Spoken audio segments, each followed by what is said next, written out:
verses 33 and 34 of today's text. Basahin po natin ang salita ng Panginoon sa Luke chapter 23, 33 to 34. Basahin po natin sa Tagalog ng sabay-sabay.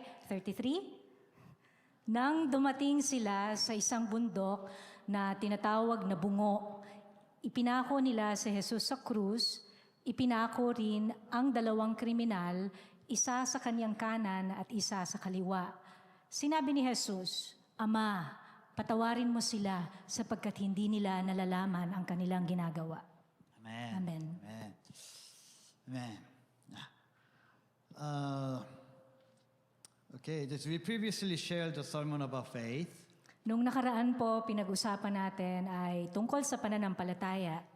Okay, the faith is believing that those who were slaves to the devil, unable to free themselves from sin, have been reborn as God's children through the precious blood of Jesus. Ang pananampalataya po ay yung naniniwala tayo na yung mga tao na dati ay alipin sila ng kaaway, ng diablo, alipin sila sa kasalanan at hindi nila kaya na pakawalan ang sarili nila mula sa kasalanan. Sila ngayon ay ipinanganak muli bilang mga anak ng Diyos sa pamamagitan ng napakahalagang dugo ng Panginoong Jesus. And according to that faith, we change the direction of our thoughts and actions and life as believers here on earth. At sa pananampalatayang yan, binabago yung direksyon ng ating mga isip, ganun din yung mga gawa natin. At tayo ay namumuhay bilang mga mananampalataya dito sa mundong ibabaw. Yeah, that faith is not limited to attending church on Sundays and worship services. Ang pananampalataya pong ito ay hindi lamang na limitado, dito lang ginagawa sa church tuwing Sunday, o kaya naman pag tayo ay sumasamba ng sama-sama, hindi lamang po doon ang pananampalataya. Yeah, God's children who believe in Christ must live a life of worship throughout the week as well. Ang mga anak ng Diyos na talagang naniniwala sa Panginoong Hesus ay namubuhay ng may pagsamba sa araw-araw, hindi lamang linggo, araw-araw. Yeah, then what does it mean to live as a worshiper? Ano po ba yung ibig sabihin na mamuhay bilang isang mananampalataya? How can we live as worshipers in our homes, at work, and at school? Paano po ba tayo mamumuhay na mananampalataya sa ating mga tahanan, sa trabaho at sa paaralan? How can God's kingdom be built through me? And how can God's will be accomplished? Paano po ba na maitatayo ang kaharian ng Diyos sa pamamagitan natin? Paano din natin magagawa ang kalooban ng Diyos dito sa lupa? It is not merely praying vaguely, may your kingdom and your will be done, but something very concrete and practical. Hindi lamang po ito yung nananalangin tayo na dumating ang kaharian mo, Panginoon, magawa ang iyong kalooban dito sa lupa. Hindi lamang po ito ganon, kundi kailangan po ito ay konkreto, makita at practical po sa ating mga buhay. The kingdom of God that Jesus spoke of is different from the ways of the world. Yung kaharian ng Diyos na sinabi ng Panginoong Hesus ay kakaiba po ito, hindi po ito parehas ng mga bagay dito sa mundong ibabaw. The Jews of that time expected that God would send the heavenly angels in the moment and overturn the world at once. Yung mga Hudyo po nung panahon na yon, ay talagang ini-expect nila na ang Panginoon ay magpapadala ng mga anghel mula sa langit sa isang iglap, at sa isang iglap din ay maghahari ang Diyos dito sa mundong ito. They wanted to see kingdom of God established on earth through the struggle of the sword and violence. Gusto po ng mga Hudyo noon na makita na maitayo ang kaharian ng Diyos dito sa lupa sa pamamagitan ng espada, sa pamamagitan ng karahasan. But Jesus rejected all those paths and compared the kingdom of heaven to small and insignificant seed and leaven. Pero tinanggihan po ng Panginoong Hesus yung ganong mga pamamaraan at ikinumpara niya ang kaharian ng Diyos, ang kaharian ng langit sa isang maliit na seed o buto at sa isang lebadura o pampaalsa. Yeah, the mustard seed is the smallest of all seeds. Ang buto ng mustasa ay ang pinakamaliit na buto sa lahat ng mga buto. Yet when planted in the ground and given time, it becomes a great tree that provides a resting place for the birds of the air. Pero ang buto ng mustasa po, kapag ito ay itinanim sa lupa at kapag ito ay binigyan ng tamang panahon, ito po ay magiging isang napakalaking puno na magbibigay ng kapahingahan sa mga ibon. Yeah, leaven is hidden invisibly in the flour, yet it eventually permeates and leavens the whole dough. Ang lebadura o yung yeast, yung pampaalsa po, ay isinasama po ito sa harina. Hindi po natin ito nakikita. Pero pagtagal ng panahon, ilang minuto lang, ang nangyayari, pinapaalsa po nito yung buong tinapay. Yeah, the kingdom of God begins small, but through growth, it becomes a shade that embraces the world. Ang kaharian po ng Diyos ay nagsisimula sa maliit. Pero paglipas ng panahon, ito po ay lumalago at ito po ay nagsisilbing lilim na para sa lahat ng tao sa mundong ito. And an unseen inner transformation, and that ultimately makes all things new. Hindi po nakikita yung paglago nito sa puso natin, yung transformation, yung pagbabago sa puso natin. Pero sa dulo, makikita na ang kaharian ng Diyos ay binabago ang lahat ng bagay. Yeah. Therefore, the kingdom of God does not come through explosive events or massive outward success. Kaya nga po, yung kaharian ng Diyos, hindi talaga to makikita sa pamamagitan ng mga magagarbo na event, yung malalaking mga pangyayari o kaya naman yung mga panlabas lang na tagumpay na nakikita. But begins in small acts of obedience. Pero ito po ay nagsisimula sa maliliit na mga gawain natin ng pagsunod sa Diyos. The seemingly insignificant seed of prayer. Yung parang wala bang makabuluhan na pananalangin natin.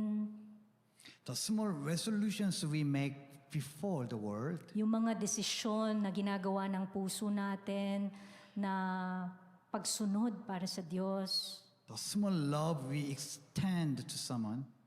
Yung maliit na expression o pagmamahal natin sa kapwa natin.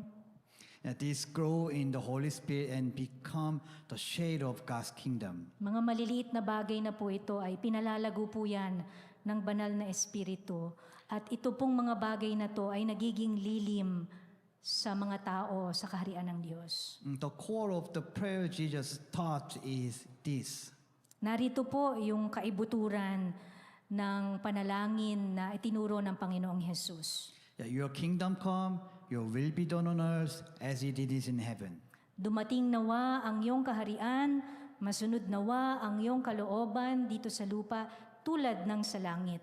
Yeah, God's reign begins in our hearts, grows in the church, stretches in the world, and at last is revealed over all the earth. Ang paghahari po ng Diyos ay nagsisimula sa ating mga puso. Ito po ay lumalago sa simbahan, sa church, at kalaunan, ito po ay umaabot sa mundo. At sa huli, ito po ay nakikita sa buong mundo dito sa mundo. Yeah, this was the hope of Jesus, and it is the hope of the kingdom we must hold today. Ito po yung pag-asa ni Jesus para sa kaharian ng Diyos. At ito rin po yung pag-asa ng kaharian ng Diyos na dapat na panghawakan natin ngayon. Yeah, for this reason, a worshiper's life may look like practicing things that seems very small. Kaya nga po, sa ating mga mananampalataya, yung buhay natin parang, di ba, worshiper, nagpa-practice yan. Parang yung practice niya as a worshiper, parang maliit na bagay lang yon. Small thing, maliit na bagay lamang. At times it may look fruitless, May pagkakataon na parang walang effect, walang impact, wala bang bunga. and at other times it may involve tremendous sacrifice and suffering that seem too hard to bear, indeed, even martyrdom. At para sa isang mananampalataya, minsan yung buhay niya, kailangan may malaking sakripisyo na ibigay o kaya naman may pagdurusa na maranasan, parang mahirap ito na mangyari sa buhay. Pero nagsisakripisyo pa rin ng isang mananampalataya kahit na nga hanggang dulo, hanggang ibigay niya ang kanyang buhay. Yet through the small obedience and courage, God restores truth and freedom and slaves lost souls. Pero yung ginagawa na maliliit na pagsunod ng isang mananampalataya at yung lakas ng loob niya na ipahayag ang salita ng Diyos, ginagamit ng Panginoon yon para ipanumbalik ang katotohanan sa mundong ito, ang kalayaan sa mundong ito, at iligtas ang maraming kaluluwa, maraming tao. As God's children and disciples of Jesus Christ, what kinds of worshipers are we living? Bilang mga anak ng Diyos at mga tagasunod ng Panginoong Hesus, ano po bang klase ng buhay ang ipinapamuhay natin? In Isaiah 6:8, when God asks us, "Whom shall I send, and who will go for us?" What answer can we give? Doon po sa Isaiah chapter 6, nung tinanong ng Panginoon, sino ang aking ipapadala? Sino ang magpapahayag para sa atin? Ano po kaya ang pwede nating itugon sa tanong ng Diyos? Beginning with the prophet Isaiah who answered this question, "Here am I, send me." Scripture to present the stories of many who truly live the worshiper's life. Pinapakita po sa banal na kasulatan, simula nung kay Prophet Isaiah at marami pang iba na mga tao sa Biblia na sinagot nila ang tanong ng Diyos na ito, sino ang aking ipapadala? Ang sagot ng mga taong ito sa Biblia, narito po ako, Panginoon, ako ang inyong isugo. As far as you know, Noah, despite people's mockery and scorn, lived his entire life in lonely obedience to God's command. Katulad na lamang po ni Noah, kahit na po sa kabila nung pangungutya sa kanya ng mga tao, namuhay siya. Kaisa-isa siyang namuhay ng matuwid sa panahon niya at sumunod siya sa utos ng Diyos. Esther, when the plot by the king's top official Haman threatened the annihilation of all Jews. Si Esther naman po, nung si Haman, yung isang opisyal ng hari, ay nagbanta na patayin, lipunin ang mga Hudyo nung panahon na yon, They risked her life and went to the king with the resolve, "If I perish, I perish," and saved her people. itinaya po ni Esther yung buhay niya. At pumunta siya dun sa hari. At sabi niya, kung mamatay ako, para lang ma-save yung mga Hudyo nung panahon na yon. Daniel, though taken captive to Babylon, refused the king's food and kept his faith and purity. Si Daniel naman po, nung siya po ay dalin sa Babylonia, tinanggihan niya po na kainin yung pinapakain ng hari at hindi po siya sumamba dun sa mga Diyos-Diyosan. Kinip niya po, talagang nanatili siyang faithful sa kanyang Diyos. Even so, he excelled and was recognized by King Nebuchadnezzar, rising to high office. Kahit na po si Daniel, nung panahon na yon, ay talagang naging napakahusay ni Daniel hanggang sa ma-recognize siya, makilala siya nung hari, si King Nebuchadnezzar, at italaga siya bilang isang opisyal na may mataas na katungkulan. And even when faced his death, if he would not bow to idols, he risked his life and kept his faith to the end. At kahit na po humarap siya sa threat o yung sa kamatayan dahil pinapapatay noon ang hindi sumasamba sa Diyos-Diyosan ni King Nebuchadnezzar. Kahit na po ganun ang sitwasyon noon, talagang itinaya ni Daniel ang kanyang buhay para lang manatili siyang matatag yung pananampalataya niya sa kanyang Diyos. Yeah, Jeremiah in Judah's final generation endured universal persecution and suffering in proclaiming repentance and Babylon's judgment with tears. Nung si Jeremiah naman po, nung huling generation ng Judah noon, nung panahon na yon, bago sila sakupin ng Babylonia, ay nanatili siyang matatag sa Panginoon. Talagang tiniis niya yung pag-uusig ng mga tao at paghihirap para lang maiproklama niya sa mga tao ang repentance, yung pagsisisi ng kanilang mga kasalanan at panunumbalik sa Panginoon. And spent his life crying out for the new covenant and restoration, fulfilling his calling. Talagang ginugol po ni Jeremiah yung kanyang buhay sa pag-iyak. Siya'y umiiyak at nananalangin sa Panginoon na naghihintay siya dun sa bagong tipan, yung bagong pangako ng Diyos na paparating, at nananalangin siya na manumbalik ma-restore ang Israel, ang Judah noong panahon na yon. At dahil dito, talaga pong napatunayan po sa buhay ni Jeremiah, natupad yung calling ng Panginoon sa buhay niya. And Nehemiah, though a high-ranking comparer to the Persian king, chose not the security of his position and life. At si Nehemiah naman po, siya po ay isang cupbearer dun sa hari noon, sa hari ng Persia. Hindi niya po pinili na yung kanyang posisyon, kahit na alam niya na baka mawala yung posisyon niya sa gobyerno noon, talagang nanatili siyang faithful kay Lord.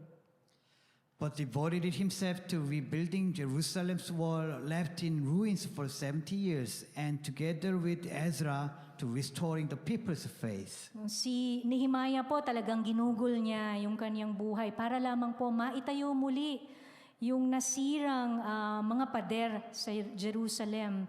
At kasama niya po noon si Ezra. Bumalik sila para sa Israel para mapanumbalik din yung pananampalataya ng mga tao sa Diyos. Yeah, Zacchaeus, after the step of faith, laid down the wealth he had deemed most important and resolved to live according to Jesus' will. Si Zacchaeus naman po, pagkatapos niyang nag-umpisa siyang manampalataya sa Panginoong Hesus, binitawan niya yung kayamanan na talagang dati pinaka-importante sa kanya. Pinamigay niya to dun sa mga tao at nagdesisyon siya na sa simula sa araw na yon ay gagawin niya yung kalooban ng Diyos. Paul, after his conversion on the road to Damascus, left behind learning and honor and status to live for the gospel of God Jesus Christ and offer up the devotion of martyrdom. Si Paul naman po, nung siya po ay na-meet niya ang Panginoong Jesus, nung papunta siya ng Damascus, siya po ay binago ng Diyos doon. At nung binago siya ng Diyos, iniwanan niya po lahat sa kanya, yung mga dati niyang kaalaman, yung karangalan niya, yung mataas na katayuan niya sa buhay, iniwanan niya po lahat yon para po mamuhay siya na mapahayag niya ang ebanghelyo ng Panginoong Hesus, at buong buhay niya talagang ginamit niya hanggang sa kamatayan, dinevote niya para sa Panginoon. Beyond this scripture, throughout both Old and New Testament, is filled with the stories of countless people who kept their faith not only within the church but in life, and who changed the world according to God's calling. Napakadaming tao po sa Biblia. Noong Old Testament, New Testament, napakaraming mga tao dyan. Talaga hindi nating mabilang yung mga tao na nagsakripisyo ng kanilang buhay at para sa Panginoon at nanatiling matapat hanggang dulo, hanggang sa kamatayan para ma-accomplish yung kalooban ng Diyos sa kanilang mga buhay. What they had in common was this: the ones the Holy Spirit became Lord of their souls. Ito po yung pagkakatulad ng mga taong ito nung na-encounter nila ang banal na espiritu sa kanilang buhay at ang banal na espiritu ay naging Lord nila, ang nanguna sa kanila sa kanilang mga kaluluwa. They align the purpose and direction of their entire lives with the kingdom of God and live to follow God's will.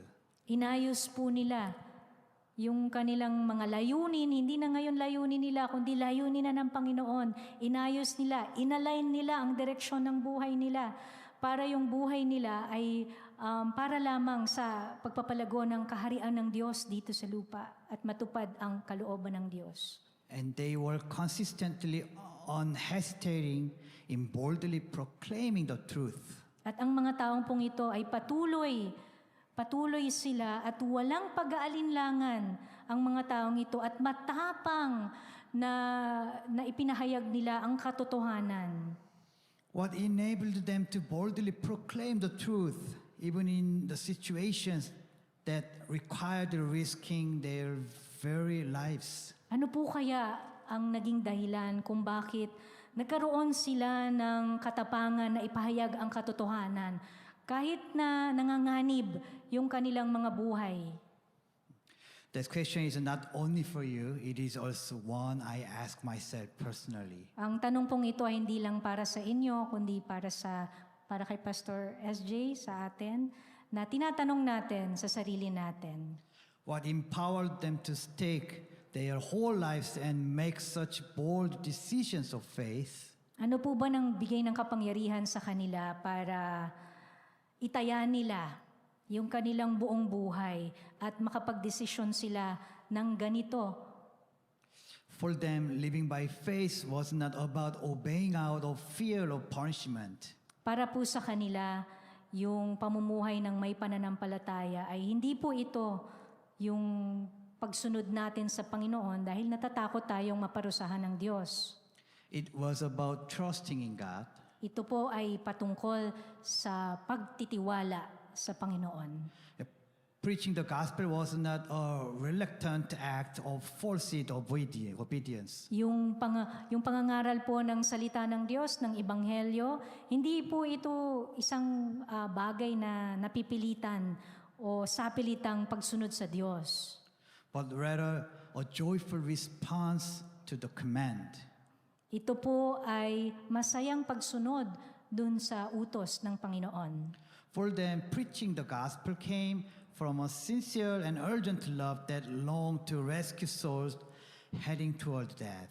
Para po sa mga taong ito, yung pangangaral ng salita ng Diyos ay nanggagaling sa isang puso na punong-puno ng pag-ibig at may matinding pagnanasa at agarang pagnanasa na magligtas ng tao.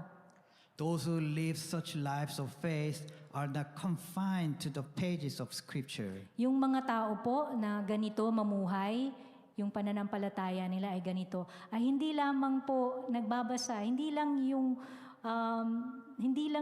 Biblia, yung Biblia ang binabasa nila, nagiging buhay po ang Biblia sa kanilang mga buhay. The lineage of faith continues through the lives of believers down to this day.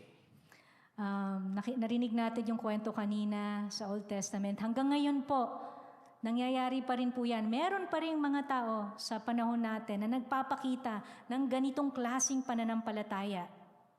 Today, I want to introduce the life of Charlie Kirk, a Christian activist in his 30s from the United States. Ngayong araw na to, i-introduce ang buhay ni Charlie Kirk. Isa po siyang Kristiyanong aktivista sa USA, sa Amerika, na sa 30s na siya. Yeah. Have you heard about him? Okay. He was born into a Christian family and homeschooled, and as an adult traveled to universities across America as a Christian apologist. Pinanganak po si Charlie Kirk, yung kanyang pamilya ay Kristiyano, na homeschool po siya, sa bahay nag-aaral. At nung lumaki na siya, ginawa po niya, pumunta siya sa iba't ibang universidad sa mga campuses sa Amerika bilang isang Christian apologist. Ano ba yung apologist? Yeah. Yeah, proclaiming truth, engaging in debate, and striving to awaken the younger generation in their teens and 20s. Bilang Christian apologist po, talagang dinidepensahan niya ang salita ng Panginoon, ang katotohanan, pinoproklama niya ang katotohanan sa mga campus, sa universities, nakikipag-debate siya doon sa mga estudyante doon, at nagsumikap siya, nagisingin yung young generation, yung mga kabataan na nasa mga teens, mga teenagers, yung mga nasa 20s, gusto niyang gisingin ang mga ito. What drew attention and praise to him was that when he spoke the truth, he said it humbly. Ang kahanga-hanga po kay Charlie ay sa tuwing sinasabi niya ang katotohanan, nagpo-proclaim siya ng truth, makikita po natin ang pagpapakumbaba sa kanya. Even when those who disagreed treated him rudely, that he always responded to love and respect and humility. Kahit na po yung mga estudyante doon sa mga campuses, minsan talagang nababastos si Charlie Binabastos siya dahil hindi nag-a-agree sa kanyang mga ideas. Pero si Charlie parati talaga siyang nagre-respond siya ng may pagmamahal sa puso, nire-respeto niya at mababa ang kanyang loob. Yeah, many in America paid attention to his message. Marami pong mga tao sa Amerika ang nakinig, talagang tumutok dun sa mensahe ni Charlie Kirk. Whether they agreed or not, they listened to what Charlie had to say. Kahit na po yung iba sa kanila, hindi sila sumasang-ayon sa mga pinoproklama ni Charlie, pero nakinig po sila sa sasabihin niya. Like Daniel, he entered the very heart of a hostile territory and proclaimed the truth without compromise. Katulad po ni Daniel, si Charlie po ay pumasok sa isang teritoryo na galit ang mga tao at ipinoklama niya ang katotohanan na hindi siya nagkokompromiso. His boldness and authority and love were from heaven. Yung kanyang katapangan, yung lakas ng loob niya, yung otoridad niya, yung pagmamahal niya, nanggaling po ito sa Panginoon natin sa langit. Yeah, he stood against the devil's communist ideology and every ideology that opposes God and risks his life to fight for freedom. Tumayo po siya, nilabanan niya yung mga ideolohiya katulad ng communist ideology na galing sa kaaway po yan and then meron pang mga ideolohiya, mga concepts na sinasalungat niya talaga yung mga tao doon. And itinaya nga niya yung kanyang buhay para ipaglaban ang katotohanan, ang kalayaan. In addition, he spread the anti-abortion movement across the United States, represented the voice of all unborn child. At hindi lamang po yun, si Charlie po ay nangalat ng anti-abortion. Alam niyo po yun, diba? Yung, hindi po siya pro dun sa pagpapalaglag ng bata. Sinalungat niya po ito sa Amerika at sinabi niya po yan sa buong Amerika at nirepresent po niya yung mga batang pinalaglag ng mga magulang na wala nang magawa, wala silang boses. Siya po yung representative ng mga batang yon. And Charlie kept the value of the family. At iningatan po ni Charlie ang kahalagahan ng pamilya. He stood against the evil spirit that seeks to dismantle families. Tumayo po siya laban dun sa mga espiritu, mga evil spirit na gustong sirain ang pamilya. And as a husband and a father, not only proclaimed those roles based on God's word, but lived out that message himself. At bilang isang asawa po at bilang isang ama, hindi lamang po niya iprinoklama yung talagang roles o yung duties, yung responsibilities, katungkulan ng isang ama at asawa. base sa salita ng Diyos. Hindi lamang po niya ipinoklama, ipinakita niya po ito sa buhay niya. He entered Sodom and Gomorrah like a context that claims dozens of genders beyond male and female and proclaimed the truth of the world. Si Charlie po ay parang po pinasok din niya yung konteksto ng Sodom at Gomorrah na marami po kasi ang nagpoproklama na maraming gender or sexuality dito sa mundo. Pero si Charlie, nanatili siyang matuwid sa kanyang pangangaral. Sabi niya, dalawa lamang po, babae at lalaki lamang po. Yan po ang pinoklama niya na nanggagaling mismo sa salita ng Diyos. And he traveled across campuses in America, proclaiming the gospel of Jesus and biblical worldview. At siya po ay umikot sa buong Amerika, sa mga campuses, at ang daladala po niya ay ang ebanghelyo ng Panginoong Jesus at yung mga ideas niya galing, rooted sa Bible lahat. Yeah, countless university students deceived by the world lives and were awakened to the truth. Dahil po dyan sa ginawa ni Charlie, napakarami pong mga estudyante sa mga university, sa mga campuses, na sila po dati ay talagang na-deceive, naloko po sila, nalinlang po sila ng mga kasinungalingan ng mundong ito. Pero dahil sa ginawa ni Charlie, tinulungan niya pong magbukas ang isip sa katotohanan ng mga kabataang ito. And beyond the United States, he sparked a revival in which millions around the world turned back to Jesus Christ. At hindi lamang po sa Amerika yung naging impact ni Charlie Kirk. Marami pa po sa ibang mga bansa. Nag-umpisa siya ng revival sa maraming bansa na milyong-milyong tao sa mundo natin ngayon. Ngayong panahon na to, nanumbalik sa pananampalataya sa Panginoong Jesus. Yeah. Now we are about to watch a few short clip about him. Panoorin po natin yung maikling video tungkol kay Charlie Kirk. Yeah. Let's watch. Hi, Mr. Kirk. It's an honor to meet you. I've been watching you for 2 years, and I gave my life to Christ about a year ago. Praise the Lord. God bless you, man. It's phenomenal. I'm 14. I've just started high school, and I'm wondering, how can I keep myself from falling and from help others? Number one, you gave your life to Christ. So you have a spirit of courage, not of fear. You have the Holy Spirit with you. I'm going to speak right into your life. You get a chance to go through obstacles that many people in this room will never go through. You're going to become tougher. You're going to become smarter. You're going to become wiser. You're going to know your stuff more. You as a young Christian, you're signing up for something with ultimate aims and purposes. But when you're 24, when you're 34, you're going to look back to when you were 14. You're like, man, that was hard, but that made me the man that I am today. And so you're in a blessed position, even though it's hard. Read your Bible every single day. Do what the Bible tells you to do. That's number 2. And then number 3, tell people what the Bible says. That's it. Read your Bible every single day.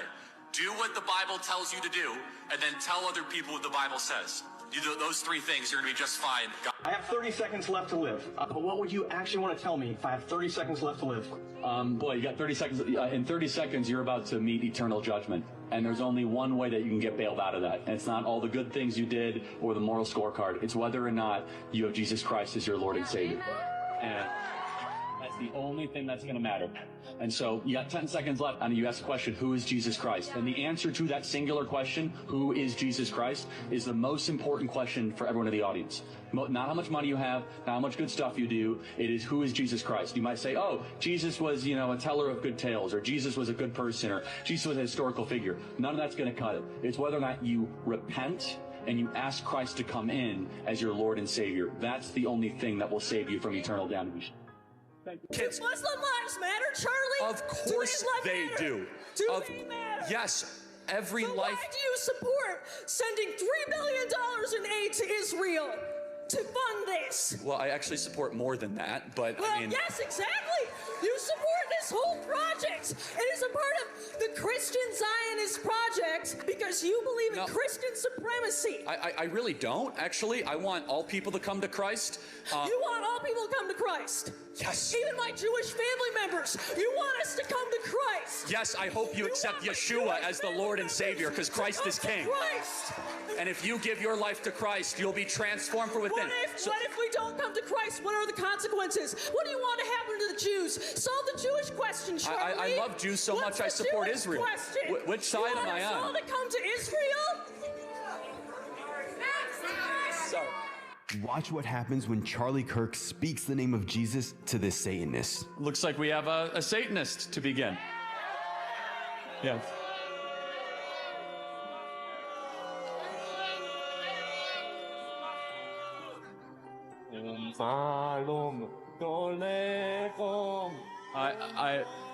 In the name of Jesus, I repudiate this unclean spirit.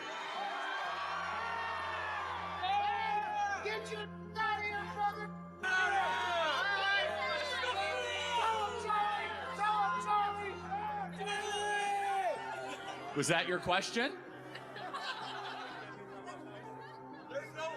Jesus is the way, the truth, and the life. Not today, Satan. Not today at Illinois State University. Amen. Yeah, there are so many clips and so many testimonies. But as there's a time limit, just I could show only few videos. Napakarami pong videos about yung mga debates ni Charlie Kirk. Pwede kayong tumingin online, Charlie Kirk. Meron siyang mga videos. Yeah, he was very, very influenced. Napakarami pong tao ang na-impluwensyahan niya sa Amerika. Hindi lang sa Amerika, sa buong mundo. Yeah, Charlie Kirk visited Korea 3 weeks ago and proclaimed the value of freedom and truth. Nung 3 linggong nakakaraan, actually pumunta si Charlie Kirk sa South Korea eh. And doon, ipinoklama niya yung kahalagahan ng freedom, ng kalayaan at ng katotohanan. And awakened many Korean teens and young adults. Marami pong mga Koreans na mga kabataan ang nagising sa mga pinahayag ni Charlie Kirk noon. After returning to the U.S., while continuing conversations on a Utah University campus as usual, Pagkagaling niya po ng Korea, pumunta siya ng US, tapos nagkaroon siya ng turning point dun sa Utah University. he was assassinated in the middle of campus by a young man who opposed him. Siya po ay pinatay na nandun siya sa Utah. Pinatay po siya dun sa campus ng isang batang lalaki na hindi po nag-a-agree kay Charlie Kirk. Many who supported him in America and around the world were devastated. Marami pong mga tao sa Amerika at sa buong mundo na talagang nalungkot sa pagkamatay ni Charlie Kirk.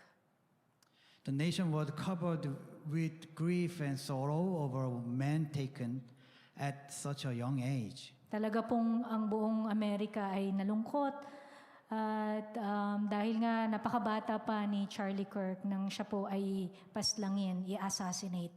But after his death, amazing things began to happen. Pero pagkatapos po ng kamatayan ni Charlie, marami pong kamanghamanghang bagay ang nangyari. Prayer and worship gatherings in his memory arose on numerous campuses across the U.S. Napakarami pong mga gatherings ngayon nagaganap sa US. Prayer and worship gatherings para alalahanin po yung memory ni Charlie Kirk. And beyond the movement of the worship to restore Christian values began to spread in the U.S. and South Korea. At marami pong movements na nangyayari ngayon as we speak. Right now, sa Amerika, sa United Kingdom, maraming mga tao ang nag-gather para maipahayag po yung Christian values, yung Christianism. Hindi lang po yon sa Korea ngayon, ang daming movement ngayon. And last week, tens of thousands gathered for Charlie Kirk's memorial service. Nung nakaraang linggo po, napakarami rin pong pumunta dun sa memorial service or yung parang funeral service ni Charlie Kirk sa Arizona. Yeah. Please listen closely to the confession of Charlie's wife, Erica Kirk. Ngayon naman po, pakinggan natin yung asawa ni Charlie Kirk, si Erica Kirk, yung confession niya nung during the memorial service sa Okay. Arizona. Yeah. Yes, please play the video. God bless all of you for coming here from all over the world to honor and celebrate my Charlie. After Charlie's assassination, we didn't see violence. We didn't see rioting.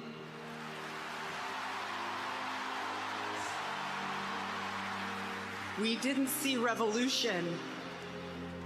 Instead, we saw what my husband always prayed. We saw revival. Turning Point is alive and well. You're going to hear of what Charlie did, but I'm here today to tell you the why in what he did. The why brought him the courage. The why brought him the wisdom and the strength. The why is the one that Charlie wanted to welcome as the guest of honor. He's the King of Glory. He's the Prince of Peace. He's the Savior of the world. He's the living God. He's the God of all mercy and grace. The total embodiment of love. The total embodiment of truth. And he's here today to call his children back to him. We speak with Charlie and for Charlie louder than ever. In the words of Soren Kierkegaard, the tyrant dies and his rule is over. The martyr dies and his rule has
Yeah, she mentioned, Father, forgive them, for they do not know what they are doing. Sinabi po nung asawa ni Charlie, si Erica, Panginoon, patawarin mo sila sapagkat hindi nila alam ang kanilang ginagawa. There was no any violence. There was no any offense. Wala pong nakitang karahasan, wala ring paghihigantian nangyari sa kamatayan ni Charlie. This is the Christianity. Ito po ang tunay na Kristyanismo. This is the building the kingdom of God. Ito po, ganito po natin itinatatag ang kaharian ng Diyos. Erica Kirk confessed that following Jesus, he would forgive even the murderer who killed her husband. Sinabi po ni Erica na sa pagsunod niya kay Jesus, papatawarin niya kahit na yung lalaki, yung batang lalaki na pumatay sa kanyang asawa. Tens of thousands gathered there to worship God, and leaders made confessions of faith.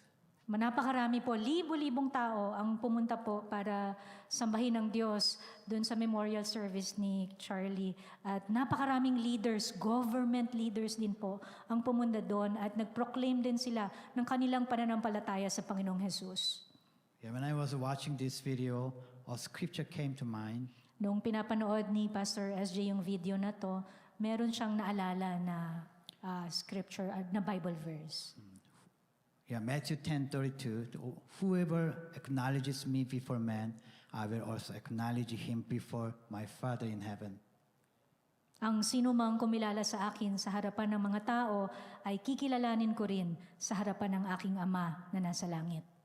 I saw the kingdom of God being built in their decision and confession to live as worshipers, not inside the church building, but in the very midst of the world. Nakita po natin yung pagtayo ng kaharian ng Diyos sa sandaling yon. Yung mga tao po, nagdesisyon sila, nag-confess sila bilang mga totoong mananampalataya, sumasamba sa Diyos. Hindi lamang po sa loob ng simbahan, kundi sa kalagitnaan ng mundong ito. Charlie's death feels reminiscent of Stephen, who was killed while preaching the gospel. Yung pagkamatay po ni Charlie kamakailan ay parang katulad din nung nangyari kay Stephen, nung pagkamatay niya habang ipinoproklama niya po ang gospel o yung banghelyo ng Panginoong Jesus. Just as Stephen's martyrdom paved the way for the rise of the apostle Paul after his death. Pagkamatay po ni Stephen, inalay niya po yung buhay niya, tinaya niya yung buhay niya. Siya rin po ay inassassinate si Stephen at naging martyr po siya. Pagkatapos po ng kamatayan niya, may isang lalaki na tumayo, na convert po siya bilang isang mananampalataya ni Jesus. Siya po si Apostle Paul.